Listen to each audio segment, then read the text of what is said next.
Glória a Deus, a paz do Senhor Jesus, gente. Deus abençoe a tua vida com toda sorte de bênçãos em nome de Jesus. Mais uma aula para a glória do nosso Deus. Vamos orar, vamos falar com o Senhor, que seja uma grande bênção na minha e na tua vida, em nome de Jesus. Pai Santo, nós oramos no nome de Jesus, Pai, queremos já agradecer a Ti, Senhor, por tudo. Tu és o nosso Deus, Tu és o nosso amado, Senhor. Ah, Pai, vem falar ao nosso coração, Deus. Em nome de Jesus, Pai, vem instruir a nossa vida, Senhor. Nós queremos declarar aqui que Tu és o nosso Deus, o nosso único Senhor e Salvador, Pai. Em nome de Jesus, oramos já agradecidos por tudo, Senhor, em nome de Jesus. Amém. Glória a Deus, aleluias. Estamos então em Gênesis no capítulo 6, né? Vamos continuar. Agora eu quero ler versículo 13. Nos diz assim: Então disse Deus a Noé: O fim de toda a carne é vindo perante a minha face, porque a terra está cheia de violência, e eis que os desfarei com a terra. Seja glorificado teu nome, Senhor, pela tua gloriosa palavra, em nome de Jesus. Vocês podem já perceber, né, que uma união errada é muito perigoso, né, gente? E não é só no casamento, viu? Não é só um casamento. Nem estava aqui nesse estudo para eu falar, mas assim, a gente fala, não é só um casamento. Cuidado com o sócio, cuidado com quem você trabalha, cuidado com quem você sai, muito cuidado, né? Com os nossos relacionamentos na vida. Pode gerar muita destruição, né? Então a gente tem que tomar muito cuidado, que a nossa vida possa produzir paz, amor, não maldade, não coisas ruins para um mundo que já está muito difícil, né? Então, os nossos relacionamentos têm que ser relacionamentos que glorifiquem ao Senhor. Não que a gente vai ser um povo que não está nem aí com ninguém, que não ame as pessoas, que não evangelize as pessoas. Mas eu sempre digo na igreja, gente, não é para você andar com ninguém. As pessoas é que tem que andar com você. Se tiver que andar, as pessoas é que tem que andar com você. Deus não anda com ninguém, as pessoas é que tem que andar com Deus. E tem que ser do jeito dele. Quer andar comigo, vai saber por onde eu ando, vai ter que andar comigo. A igreja, né? Vai saber por onde você anda. Mas nós não podemos andar com ninguém. Nós temos que ouvir a voz do Senhor e sermos pessoas iluminadas pelo Espírito Santo para guiar as outras pessoas a Deus. Em nome de Jesus. Amém? Então vamos lá para essa aula de hoje. O nome Noé significa descanso e consolo. Deus disse que os últimos dias seriam como os dias de Noé. Mateus 24, versículo 37. Mateus, capítulo 24, versículo 37. Vamos ler? E como foi nos dias de Noé, assim será também a vinda do Filho do Homem. Também estamos em dias como os dias de Noé, né? O Senhor já nos alertando sobre isso. Lucas 17, 26. Lucas 17, versículo 26, também nos diz: E como aconteceu nos dias de Noé, assim será também nos dias do Filho do Homem. Lucas 17, 26. Dias de violência, surdez e cegueira espiritual, dias de zombaria, descaso, dias de poucas pessoas estarem atentas ao recado de Deus para a proximidade do seu juízo sobre a terra. Poucas pessoas querem ouvir, né, gente? É algo tão sério, algo tão importante, o mais importante da nossa vida, a nossa vida eterna, é o reino com Deus, mas infelizmente nem todo mundo quer ouvir. E é uma mensagem que ela é tão dura, ela é tão difícil, que até dentro da igreja as pessoas também não querem ouvir.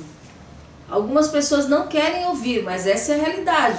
A vida corre normal. O Senhor dizendo, olha, igual os dias de Noé, o povo casava, o povo comia, o povo brincava, o povo ria, tinha seus filhos, crescia a família, e aí veio o dilúvio e ninguém acreditou. E Noé pregou, Noé anunciou, Noé, ele fez a arca junto com os seus filhos, e todo esse tempo ninguém quis saber, ninguém quis ouvir, né? Já ouvi até pessoas brincar e dizer, mas olha que evangelista ruim, né? Não ganhou ninguém, né? Ganhou a família dele toda. Jesus é maravilhoso, porém não, a palavra ela é a palavra de Deus. Quem salva é o Senhor, é o Espírito Santo. Agora tem pessoas que infelizmente a terra não é boa, a palavra não quer receber, não dá frutos, né?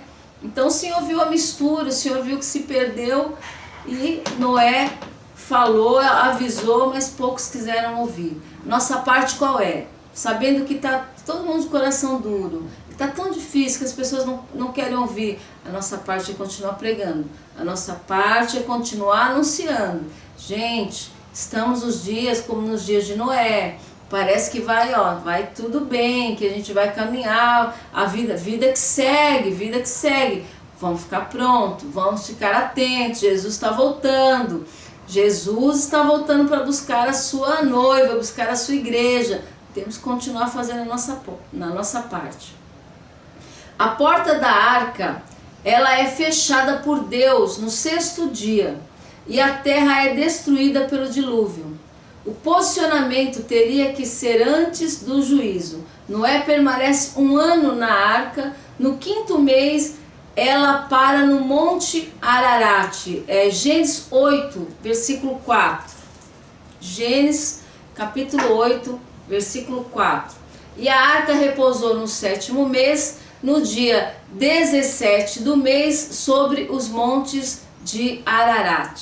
Está aí a palavra do Senhor, nosso Deus, né? Se confirmando. A arca é o escape divino. A arca é um tipo do Senhor Jesus Cristo. A arca foi uma provisão divina. Então veja, a arca é um tipo de Jesus, né? Quem estiver nele será salvo. E ele é a porta, né? A porta, a gente viu, a porta da arca é fechada por Deus, foi fechada por Deus. E aí vem Jesus como um tipo da arca e ele diz, eu sou a porta. Então só através de Jesus, essa porta que foi fechada poderá se abrir. É forte, ele é a porta. Somente através dele poderemos ser restituídos da nossa comunhão com Deus e viver uma eternidade com o Senhor, porque Jesus é a porta. A arca foi um lugar de refúgio da ira de Deus, exatamente como nos dias de hoje. A ira de Deus, gente, contra esse mundo está grande, mas quem está em Cristo Jesus vai viver muito de perto a bondade do Senhor, vai viver muito de perto o amor de Cristo, vai ver muito de perto a provisão. Fala se nós não estamos em dias mais difíceis, que histórias que a gente nunca pensou passar ou ouviu falar, estamos, a não ser, lógico, pela palavra de Deus, confirmando a palavra do Senhor. Mas nossos dias na terra, o que estamos vivendo nos dias de hoje, a gente nunca viveu. Sabíamos que ia chegar, sabíamos que a palavra de Deus, ela está se cumprindo e irá se cumprir por completo, né? Mas estamos vendo aí também, gente, estamos vivendo dias da ira de Deus, sim. E nós temos que estar escondidos em Cristo Jesus. A arca possui apenas uma porta. Quando Deus a fechou, cessou toda a oportunidade de misericórdia. Deus fechou, diz, acabou. Acabou o tempo, acabou. Aí vem Jesus e diz, eu sou a porta, está convidando para entrar, está convidando para uma vida eterna, para sermos, para a nossa comunhão com Deus ser restaurada, porém muitas pessoas ainda não vão querer. E essa porta se fechou, foi Deus que fechou, não adianta. Sem Jesus ninguém entra. Não adianta. Não adianta, gente, você vai ouvir muita coisa, as pessoas dizem, poxa, mas era uma pessoa tão boa. Eu lamento também. Mas era uma pessoa tão boa, só faltou Jesus. Gente, faltou tudo, gente. Faltou tudo porque a porta se fechou. Só Jesus que é a porta, só Ele pode, só através dele, isso é sério. Quando o Senhor fecha, quando o nosso Deus, Ele fecha a arca, Deus fecha essa porta, Ele está dizendo que acabou a misericórdia, Ele está dizendo que acabou o tempo. Aí vem Jesus, aleluias, e diz, eu sou a porta. Vem Jesus restaurando. E nós somos salvos pela graça de Jesus. Nós somos salvos não porque merecemos, não por nada que vamos fazer, gente. Mas pensa numa pessoa boa. Pensa numa pessoa que não tinha quem não ajudasse, não tinha que, fazer tudo por todos. Tudo. A família toda, fazer tudo pela família. Isso é lindo. Isso é maravilhoso. Isso não se descarta de jeito nenhum. Isso é muito digno. Mas não salva. Não salva, gente, não salva. Só Jesus salva, só Jesus liberta. Isso é muito sério. Não adianta a gente ficar se enganando, dizendo que, meu Deus, eu tenho certeza. Não, se não aceitou Jesus, sinceramente, pode ser que no último momento a pessoa aceitou, mas se não, no último segundo, no último suspiro, sim, Jesus, eu te aceito, a porta é Ele abre. Mas se não aconteceu isso, gente, se não acontecer isso, meu Deus, é muito triste. É muito triste. Mas é a verdade que a Bíblia nos ensina. Não adianta a gente querer enfeitar. Gente, é triste que as pessoas estejam morrendo. É triste que as pessoas de repente estão indo embora. Mas a gente não pode dizer, não, tenho certeza que está no céu. Eu não posso. Eu não posso dizer, não tenho certeza que está com o Senhor. Como também, gente, não posso ter a arrogância de dizer isso daí. Esse daí já era, esse daí já foi, né? Esse daí, como eu já contei numa aula para vocês, a respeito do Cazuza, que era quase 100% de certeza. Meu Deus, que pena esse daí. Até a gente escutar um testemunho de um pastor dizendo, olha, na minha igreja tinha uma enfermeira que ficou 15 dias com Cazuza, evangelizando ele, trabalhando dentro do seu plantão e fora do seu plantão para pregar a palavra para o Cazuza, e o Cazuza aceitou Jesus. E ele testemunhou que o Cazuza aceitou o Senhor Jesus, então foi salvo. Mas nós não vamos ter certeza de todos, mas quando diz foi salvo o ladrão na cruz, foi salvo, ele aceitou Jesus. Não é o tamanho da minha bondade, gente. Não é o tamanho da minha bondade. Poxa, eu acho injusto. Trabalho para Jesus a vida toda, eu sirvo a Jesus a vida toda, aí vem uma pessoa no último momento e Jesus salva. Eu acho injusto. Eu não acho, porque nós somos salvos pela graça. É o amor dele que me encanta, é a misericórdia de Jesus que me enche, é a bondade dele, é saber que ele é a porta, é saber que sem ele nada podemos fazer, é saber que Jesus está no controle de todas as coisas, que ele, a sua promessa é real, é eficaz, é poderosa. Isso que me encanta. Então, no último segundo pode acontecer, mas dizer, eu fui uma vida toda muito boa para todo mundo, só faltou Jesus, então faltou tudo, então faltou completamente tudo. A arca era um lugar de absoluta segurança para aqueles que estavam dentro dela. Jesus é a porta, Jesus é a porta, Jesus é a porta, é um lugar de absoluta segurança. Vamos falar sério. Quem é que se sente seguro num mundo como esse aqui que a gente está? Mas Jesus é o lugar de absoluta segurança. O Senhor Jesus Cristo está chamando a cada um de nós, está chamando o seu povo para viver uma eternidade, uma vida com Ele, um propósito com Ele. Se entregue a Ele, se renda a Ele, se prostre a Ele, porque só Ele é Deus, só Ele é Senhor. Não tem segurança em lugar nenhum, tem sim. Há um lugar seguro, e esse lugar é em Cristo Jesus. Eu não tenho paz nem no campo nem na cidade. Temos sim, nós temos paz em Cristo Jesus. Em Cristo, bendito serás no campo, bendito serás na cidade. Quando eu estiver em Cristo Jesus. Ah, meu Deus, meus filhos saem, chegam tarde, tem que viajar, não tenho paz.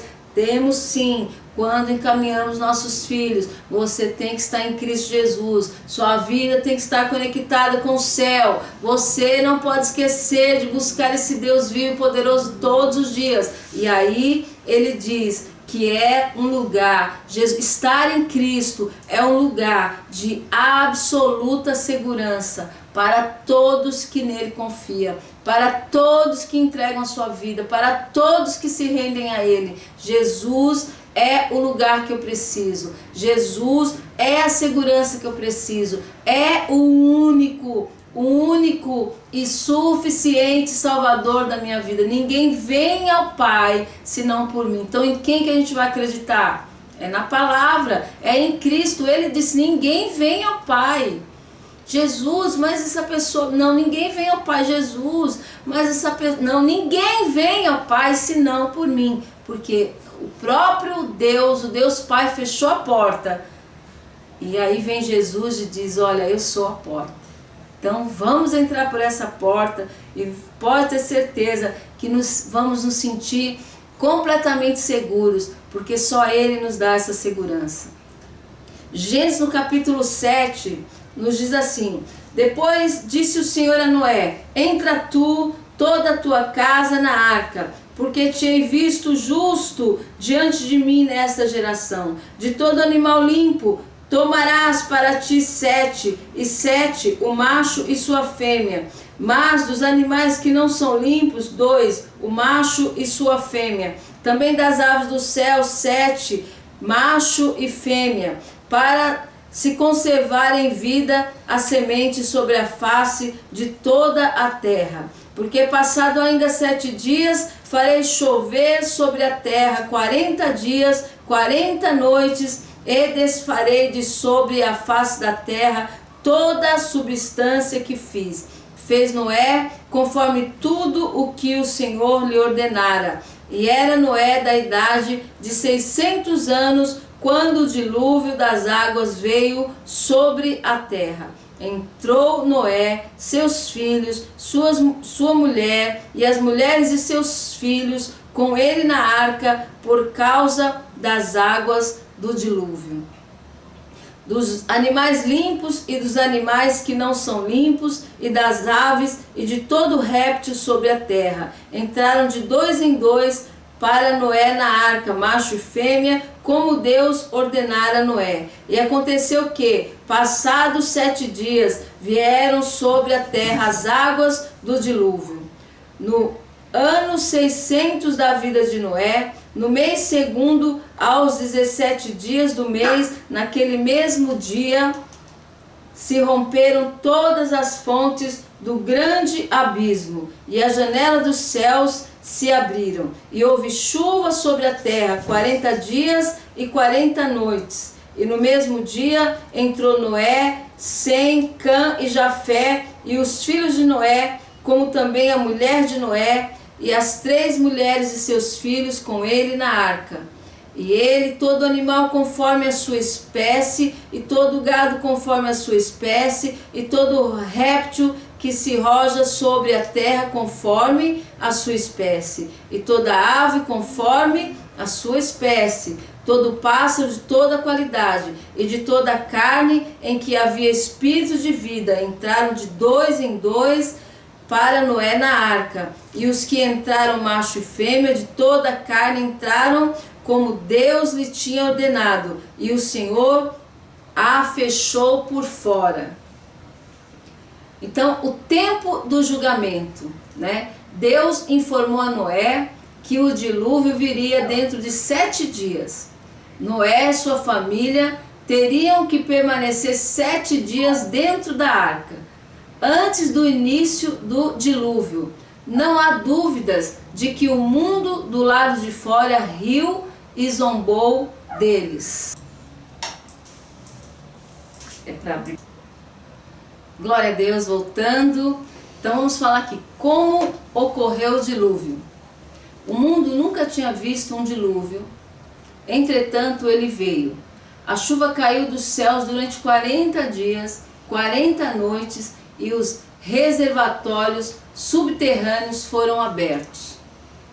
A extensão do dilúvio. O dilúvio foi de ordem universal. A terra toda foi coberta com pelo menos 6,5 metros de água.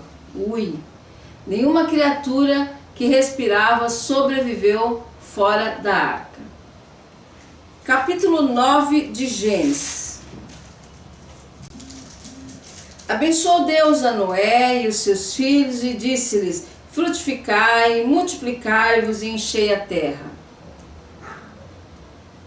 E será o vosso temor, o vosso pavor sobre todo animal da terra, sobre toda ave dos céus, tudo o que se move sobre a terra, todos os peixes do mar, na vossa mão são entregues.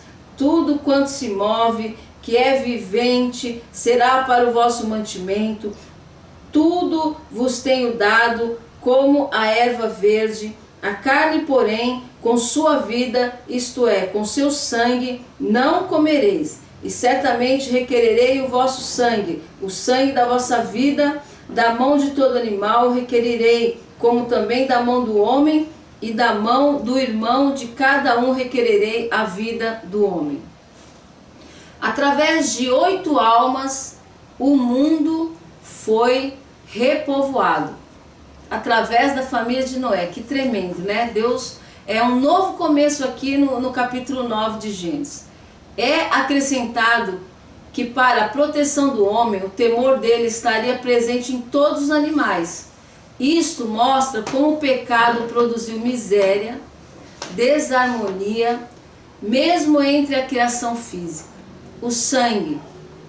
No relato da criação, foi dito ao homem para se alimentar de todas as ervas que davam semente. Aqui, a dieta dele foi ampliada para incluir os animais. Entretanto, havia uma restrição para que não se comesse os animais vivos, os animais cujo sangue não tivesse sido exaurido. Deus estabelece uma aliança com Noé. E como sinal da aliança, o arco-íris, o arco de Deus. Deus colocou visível na terra algo que existe no céu como sinal de aliança. Apocalipse capítulo 4, Apocalipse 4, versículo 3, nos diz assim, vamos ler Apocalipse capítulo 4, versículo 3. E o que estava sentado era na aparência semelhante à pedra de jaspe, sardônica, e o arco celeste estava ao redor do trono, e parecia semelhante à esmeralda. O arco celeste, e aí ele diz que era semelhante à esmeralda, né? De muitas cores, muito maravilhoso, é o sinal do Senhor. Já vimos a aliança. E essa aliança agora é noética, a dispensação do governo humano. Nova ordem no mundo. A aliança. Antes do dilúvio, não havia chuva sobre a terra. A primeira experiência do homem com a chuva foi durante o dilúvio. Imagine o medo daqueles que vieram da arca quando começava a chover, a fim de aliviar este temor e como um sinal da promessa de Deus de não destruir mais a terra com água, foi feito um arco nas nuvens para servir como memorial deste pacto. Essa é uma aliança que o Senhor fez, que não vai destruir mais a terra com água, e nós temos aí esse sinal maravilhoso que é o arco do Senhor, arco celeste, arco-íris, lindo, maravilhoso no céu, que quando a gente olha, a gente pode ver e nos lembrarmos que nós temos uma aliança, o nosso Deus fez um pacto de amor conosco, graças a Deus, e Jesus, que é a porta, nos dá essa garantia de vida eterna com Ele. Nós temos que louvar muito o nosso Deus, que o homem não salvaria o homem. Não ia existir plano que o homem salvando o homem, não ia dar certo, né? Mas aí o Senhor, desde lá do comecinho, a gente vê o plano do nosso Deus. Há muitas pessoas que podem pensar que deu muito errado alguns planos de Deus. Não, tudo era propósito do Senhor para ensinar a humanidade como se deve viver dentro da palavra e da vontade de Deus. Porque Jesus já era plano desde Gênesis 3, a gente já sabe disso. Nós já estudamos, já lemos isso. Então, Deus não tinha plano que Noé ia salvar, ou que Abraão ia salvar o mundo, ou que Moisés, não. Eles foram ministros, exemplo que nós temos que ser seguido, a palavra de Deus deixou registrada, mas os planos de Deus, gente, o coração de Deus, Deus que não é surpreendido com nada, Deus ele pode ver tudo, ele sabe tudo, ele é o Senhor absoluto. O plano do Senhor de salvação já está muito claro lá em Gênesis, no capítulo 3, que é a primeira vez que ele fala da redenção. Então, o pecado de Noé. Noé plantou uma vinha, produziu vinho, ele bebeu até o ponto de ficar bêbado. Por causa do calor que o álcool produziu, ele se despiu em sua tenda enquanto dormia. Este fato conduziu a uma tragédia. Ficar bêbado nunca vai ser bom. Nunca vai ser bom. Olha, pode ser qualquer... A gente está falando de Noé aqui, né? Não é bom para ninguém. Olha, aconteceu uma tragédia. O pecado de Cão foi a falta de respeito e decência. Ao invés de honrar a seu pai, ele o contemplou com satisfação e até contou aos outros da desgraça de seu pai. Quando Noé despertou e soube do comportamento de Cão, ao invés de amaldiçoar Cão e todos os seus descendentes, amaldiçoou, a maldição caiu sobre Canaã. Os descendentes de Canaã se estabeleceram na terra dada a Israel. Os descendentes de Canaã tinham uma tendência à imoralidade. Sodoma e Gomorra, os cananeus foram dominados, escravizados por Israel e muitas nações de gentios. Então, quando Noé cai nesse erro aqui e planta uma vinha e bebe até ficar bêbado, olha que confusão, olha que desordem, que bagunça, que tragédia que acontece dentro da casa de Noé. Tudo que um sacerdote, ele sempre tem que ter a preocupação de levar a bênção de Deus para dentro da casa dele. Um homem de Deus e uma mulher de Deus. Nunca, a gente não pode dar maus exemplos dentro da nossa casa. E aí ele dá esse mau exemplo, bebe até ficar bêbado, até cair. Olha que ponto Noé bebeu. Ele ficou nu. É um horror a gente imaginar isso de Noé. Mas quem nós somos? Quem somos nós? Somos todos sujeitos a errar, a cair. Quem está em pé, cuide para que não caia. Ah, mas vai para o inferno quem bebe? Vai para o inferno também é outro questionamento, é outra guerra, é outra briga, é outra confusão, é muito complexo, é um outro assunto muito complexo, mas me mostra na Bíblia quando alguém bebeu a ponto de cair que não trouxe tragédia. Me mostra na vida, no dia a dia hoje, quantos exemplos temos de pessoas que bebem e que conseguem ser pessoas que bebem até cair. Noé bebeu até tirar a roupa, até ele não sabia nem o que estava fazendo mais. Então me mostra quando que deu certo para alguma família Se não gera dor, se não gera sofrimento, ter pessoas que bebem e perdem o controle da bebida a ponto, gente, a ponto de trazer tragédia para dentro da sua casa. Quem bebe fica valente, quem bebe puxa faca, puxa arma, quem bebe demais quer tirar roupa, quem bebe demais fica ousado, quer brigar em tudo que é lugar, quem bebe demais, tudo que tira o teu equilíbrio, tudo que mexe com a tua mente, tudo que quer tirar a tua sabedoria, isso não é de Deus e não pode ser de Deus. Tudo que gera briga, tudo que gera confusão dentro da sua casa, tudo que quer roubar o seu dinheiro, tudo que quer tirar a alegria da sua família. Que gostoso estar com a família e ter raciocínio, né? Alegria que vem de Deus, não alegria que vem de uma bebida, que a pessoa bebe até cair. Ele pensa que ele está feliz porque é só ele que está feliz ou só ela que está feliz aquele momentinho. Mas o que acontece de tragédias, olha a maldição que veio para Canaã através disso daí, porque um filho riu, achou engraçado, zombou, contou para os outros, virou fofoca. O que aconteceu dentro da casa dele, o que Noé fez, ele levou isso para fora. Ele contou para outras pessoas, isso acontece também, gera fofoca também.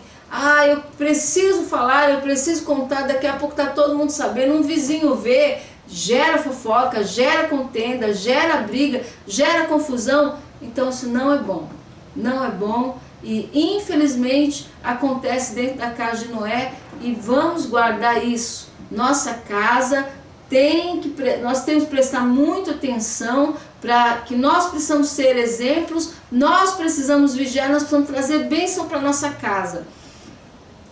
Isso não foi bênção para a família de Noé. Essa atitude não trouxe alegria para a família dele. O que não vai trazer alegria para a minha família, lembra? Agradou meu coração, eu quis casar. Abençoou a família? Não. Agradou meu coração, bebi até arrancar a roupa. Agradou a família? Honrou a família? Não, ao contrário, a Bíblia diz que gerou desgraça, tragédia, maldição. Então uma coisa que no primeiro momento que se aponta na Bíblia já gera maldição, eu não quero para minha vida.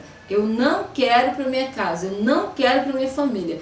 E já falei, inclusive, no estudo que eu já comentei com vocês, eu falo muito sobre isso. Eu tive um pai que bebia tanto que eu tinha que levantar o meu pai, eu saía da escola, ele estava jogado na rua, e as pessoas rindo, as pessoas zombando, e eu, 10, 11 anos, tinha que levantar o meu pai, tentar carregar ele, porque eu não podia. Ele era muito pesado para casa, porque me doía, eu chorava de ver as pessoas rindo, zombando. Isso daí não tem jeito, isso aí vai morrer na cachaça. E a minha casa destruída, porque qualquer briga ele destruía tudo. Quando bebia, quebrava tudo, com tanto sacrifício para comprar. Éramos tão pobres, tão difícil até mesmo para comer, e ele gastava o dinheiro com bebida. Quando bebia, que brigava em casa, quebrava tudo, destruía, dava murro. E meu pai bêbado chegou a destruir uma porta com murro. Só pode estar incorporado por Satanás. Aonde que eu vou dizer, gente, que isso pode trazer alguma coisa? Então eu tinha muita raiva, nossa, bronca, muita bronca, eu tinha muita raiva. Mesmo antes de conhecer Jesus, eu pensava comigo, nunca, Deus, nunca, eu não quero casar com um homem que beba, assim, eu não quero, Deus, nenhum vício, eu não quero. Eu sempre falava isso para Deus. Isso é tragédia, isso é triste. Como eu sofria, como eu chorava. Olha, ela é filha daquele cara que bebe, fica jogada no chão. Que vergonha, que tristeza, que desonra.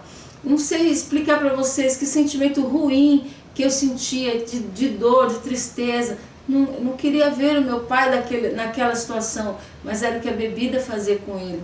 Então não é bom, isso é horrível. E se a Bíblia diz que trouxe tragédia e maldição, eu posso dizer que na minha casa também só veio tragédia, só veio maldição, somente. Então eu me lembro que eu não podia gerar filhos, e quando Deus me deu a promessa que eu ia gerar filhos, eu fiz um propósito com o Senhor. Eu falei, Deus, na minha casa, eu nunca gostei, eu já tinha falado para o Senhor, não quero, mas eu chamei o apóstolo Ricardo e falei, olha, não quero, nós vamos ter um filho, nós temos esse propósito, a gente não bebe, mas não quero para agradar ninguém, não quero visita na minha casa, eu nunca vou comprar para agradar, porque eu tenho esse propósito. Eu sofri demais com isso, não quero passar nem contribuir com outras pessoas para ver sua família sofrer, para ver seus filhos sofrer. Então, não é bom, não traz alegria, não traz a felicidade. Quem traz é o Espírito Santo, a paz quem traz é o Senhor. E se, gente, não vai edificar, não glorifica a Deus, eu não acho, eu até falo, que graça teria, que prazer teria você ver, por exemplo, teu pastor com copos de bebida na mão. Se ele não pode, você também não pode. Se é feio para ele, é feio para todo mundo, porque isso desagrada o coração de Deus. Agora a Bíblia diz que você pode se embriagar, mas se embriagar com o Espírito Santo, ser cheio da presença do Espírito Santo. E a única coisa que pode me salvar, me libertar de tantos, vamos dizer que uma pessoa começa a beber, é ruim? Não, no primeiro gole vai ser bom, eu tenho moderação, eu me controlo. Eu tenho certeza que meu pai pensou assim também, assim como praticamente quase todos os meus tios, quase toda a minha família pensaram assim também. Não, eu me controlo, eu domino, eu sei o que eu estou fazendo. Se perdeu completamente. Se Noé tirou a roupa, dormiu bêbado, nu, sendo zombado, e é um homem que Deus olhou e disse, é com você que eu vou começar tudo.